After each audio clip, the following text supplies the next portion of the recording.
There is a moment when you arrive in another country that used to carry a quiet tension. You would land, reach for your phone, and pause because you weren't sure what it would cost. Today, that moment has almost disappeared.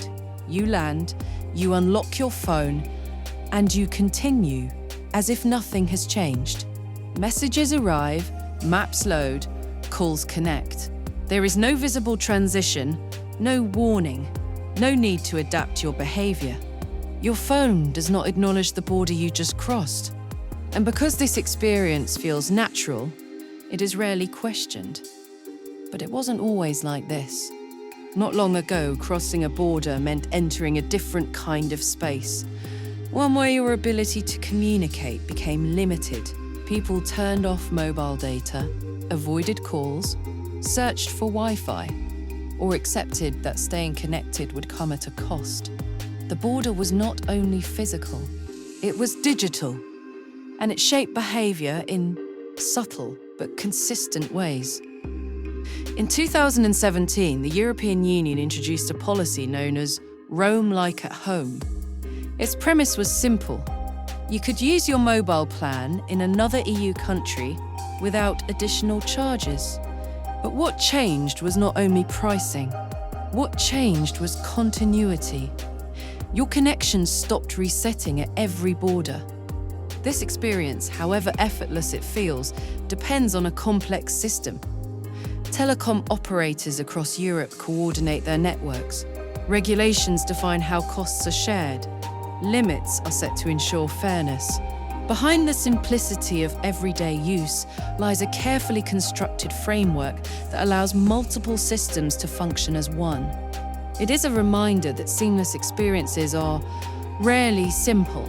They are designed. Consider a student arriving in a new country for the first time.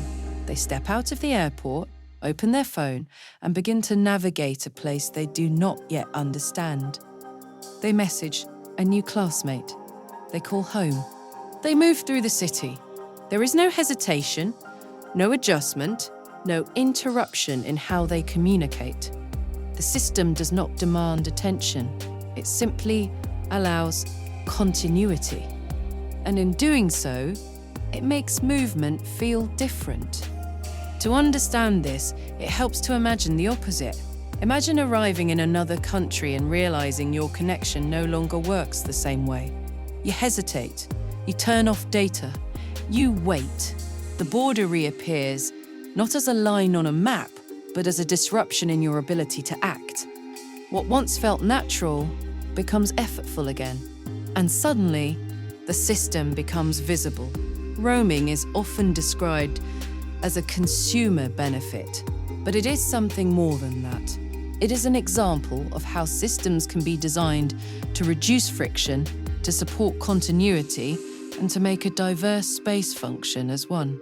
The next time you cross a border and your phone simply works, it may feel unremarkable, but that unremarkable moment is the result of a deliberate choice, a choice to make connection, travel with you.